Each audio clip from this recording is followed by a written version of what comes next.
Imagine watching a TV show that you're really starting to get into. Seasons and episodes drip away and you become hooked on each of the intricate plots and character arcs, and just when you're about to watch that final climactic episode, you realize it's missing. What? You cry, desperately looking online for a copy, but then you see it. It does exist, but it's been partitioned off from the rest of the season and has a sizable price tag around its neck. How is that fair? Well, my friends, you've just experienced what some video game DLC is trying to do over the years, taking the juiciest and most satisfying endings and hiding them behind a paywall. Gross, right? Well, you know what's even worse? When that extra 10 quid or so that you're throwing at the game in frustration buys you nothing more than a paltry boss fight and a cutscene that actually makes the whole conclusion stink to high heaven. You've read the title, you know it's your boy Jules from WhatCulture.com, so let's get on with it, because these are 10 video games that made you pay extra for the ending. But don't worry, all the entries on this list are free. Number 10, ASURA'S Wrath. Of course, we had to start this list with arguably the most famous example of a game locking the ending behind a paywall. In ASURA'S Wrath, the main character is betrayed by his friends and allies, has his wife fridged and his daughter kidnapped, but he finally gets revenge and kills the game's final boss with style. But wait, where's the emotional conclusion? It just sort of ends. Well, that's because the real ending, which came with a $6.99 price tag, lets you learn that you were in fact being manipulated the whole time as a test, and the real final boss re-kidnaps your daughter, oh how original, and then you tear a hole through space and time to defeat the god of creation, and this leads to another cliffhanger set millions of years in the future. What? Yeah, apparently this was meant to be a bait for a sequel, but no one took it up, meaning that you've basically just gone from one cliffhanger to another, but the second you had to pay for. Great. Number 9, Fallout 3. Fallout 3 is a classic example of how to do a story right for like 95% of the time and then completely botch the ending. After waging a massive war on the Jefferson Memorial, you, the player, are given 3 major choices. You can basically do nothing and let everyone die, kill yourself to fix the water cycle, or kill your colleague to fix said water cycle. The end. No, seriously, that's the end, because you can't continue the game with your character even if they chose not to die. No, if you wanted to journey on with your avatar, you'd need the Broken Steel DLC, which retconned that whole ending by letting you instead send one of your other colleagues who is immune to radiation into the water purification control room. This allowed you to continue with your quest without killing yourself or Sarah. It's great that Broken Steel fixes one of the biggest plot holes in Fallout 3, that being, why wouldn't I send one of my idiot friends to do the dirty for me, especially if they are radiation free, but at the same time, should we have had to pay for this? Hell no. Number 8, Assassin's Creed 2 Revelations. Assassin's Creed 2 Brotherhood ended with Desmond getting mind controlled by Juno and being forced to stab Lucy to death, before then collapsing into a coma and being put into the Animus as a weird form of life support. Now during that time, he continues the escapades of Ezio in the sequel, Revelations. And you know what Revelations had? Well, many revelations, one of which being the reveal that Lucy was secretly actually a Templar. But you would only get this information if you played through the Lost Archive DLC, meaning that you were likely to be very surprised in Assassin's Creed 3 when everyone was going on about how Lucy was a Templar, and it's like, when did we learn this? Oh, right, we didn't, not unless we shelled out the extra cash for a broken set of platforming levels. Solid work, Ubisoft, you money-grubbing sods.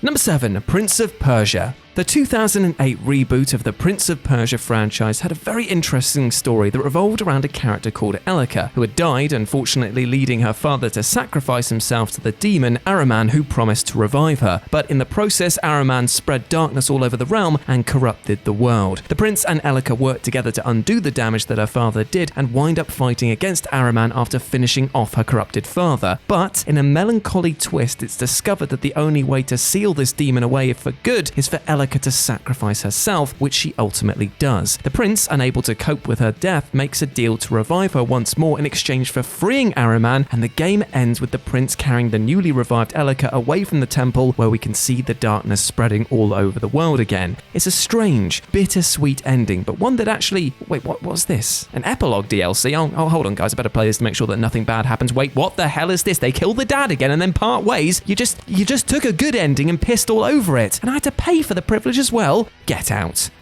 Number 6, Fire Emblem Fates.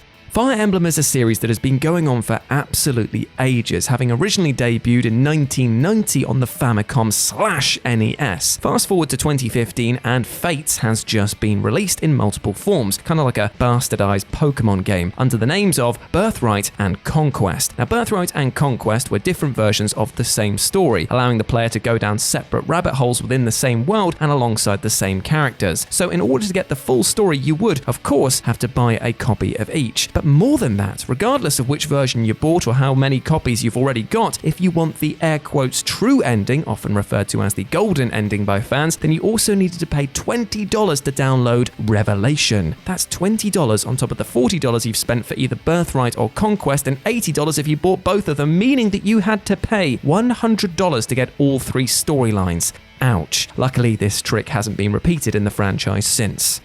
Number 5. Control. So, Max Payne was a story about a drugged-out cop who reluctantly became a psychotic superhero. Alan Wake was about a writer who could bring fiction to life against his will thanks to a magical lake, and Quantum Break was basically Merry from Lord of the Rings inventing time travel. So, when Remedy in 2019 said that they were going to release a game called Control, we knew it was going to be a wild ride. Here, the talented Courtney Hope plays Jesse Faden, who has been promoted to the position of Director of the Federal Bureau of Control, the FBC, which is a governmental organization that investigates supernatural events in the world. Now, Jessie has a vested interest in the FBC since they kidnapped her brother Dylan years earlier. In the end, Jessie solves the Bureau's problems and accepts her new role as director after not only finding her brother, but also learning that he's played a pivotal role in the events that she's now trapped within. And that's the end, right? Wrong, because in the Foundation DLC, we learn that the Hiss, the enemy of the main game, has infiltrated an even deeper area of the organization, and one of your cohorts has now disappeared and is now believed to have turned against you. It's something that goes from a personal tale to something much bigger, which is still pretty decent, but to have this as the game's real end is very strange. The emotional payoff was already before us, and now this just feels like an addendum at best.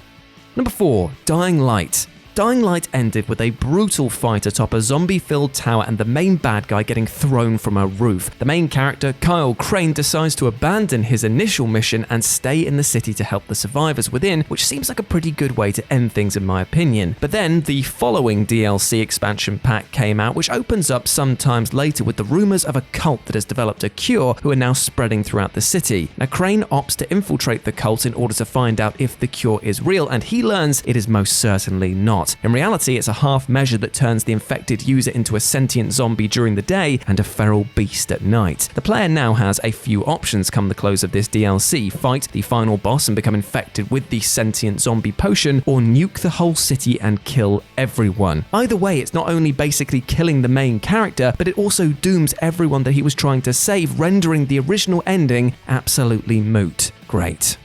Number 3, Diablo 2. The plot of Diablo 2 is basically that the hero of the first game royally messed up. They jammed the Soul Stone into themselves in an attempt to keep Diablo at bay, but in reality they just turned themselves into a new vessel for Diablo. The new hero's quest is therefore to slay the corrupted hero from the first game before they can release Diablo's brothers Baal and Mephisto. Now, spoiler alert, you fail and have to chase down the 3 brothers. After killing Mephisto, you chase Baal and Diablo into hell itself in order to destroy the 3 Soul Stones. You defeat Diablo and destroy the other 2 Soul Stones that you were able to get, knowing that the narrator, Marius, had the 3rd one and was tasked with sneaking in and destroying it. Spoiler alert, version 2.0, Marius failed too. He winds up giving the stone to Baal, who then kills him, and oh, the game's over. How anticlimactic. But wait, here's the Lords of Destruction expansion that finally allows you to take the fight to Baal and save the day. Huzzah! But you know what, to be honest, even though this ending was something that had to be purchased, the expansion was so